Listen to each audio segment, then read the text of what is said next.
You have not seen what I've seen. I have seen my share. Remember when I told you we're not so different, you and I? After 3 short teasers and a host of still images, Amazon has finally released a full trailer for its latest series, The Rings of Power. Leading up to this, the teasers and still images didn't exactly inspire confidence that this would be the lovingly crafted series worthy of Tolkien's life's work. The past is dead. We either move forward or we die with it. The impression I've consistently had with every new image is that somehow it felt hollow, but I didn't want to judge a series off a handful of still shots and some teasers. But now we have a full trailer, and unfortunately it's reaffirming my thoughts on its visual emptiness. But why does it feel that way? And how do abstract concepts and feelings make their way on screen? The cinematography seems to be competent enough, with images evoking the Peter Jackson trilogy, but this is what I believe is its failing. The cinematography of The Rings of Power seems to be trying to emulate the style of the Lord of the Rings trilogy, and as a result, it feels less like a part of Tolkien's world and more like a soulless reproduction of films that actually are. To illustrate this, let's take a look at a single shot from both The Lord of the Rings and The Rings of Power.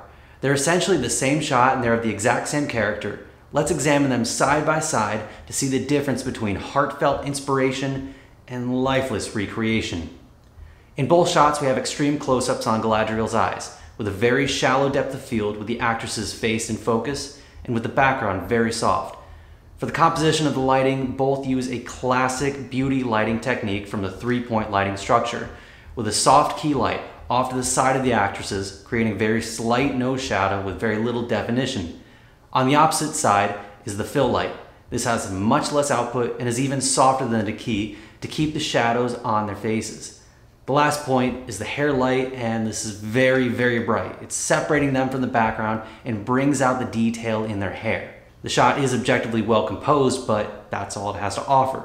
Whereas the image from the Fellowship of the Ring truly feels like something from Tolkien's world, and that is because of the inspiration for its composition, leading to an additional element I haven't yet mentioned.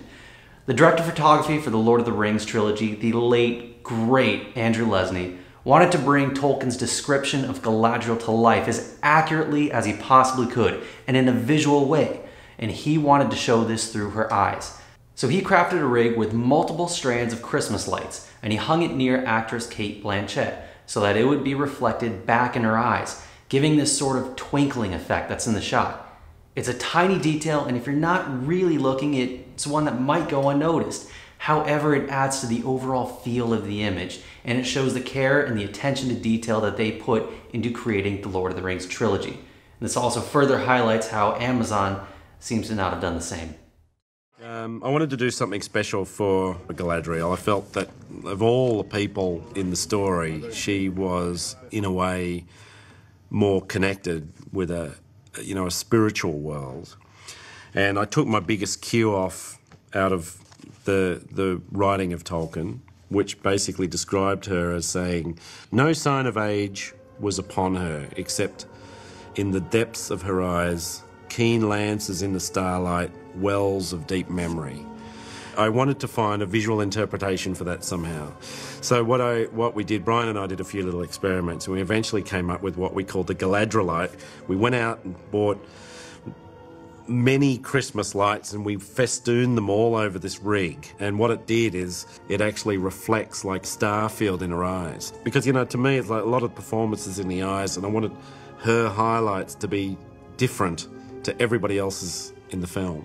If you enjoyed this video, make sure to like it and share it, and comment below what did you think of the newest trailer for The Rings of Power.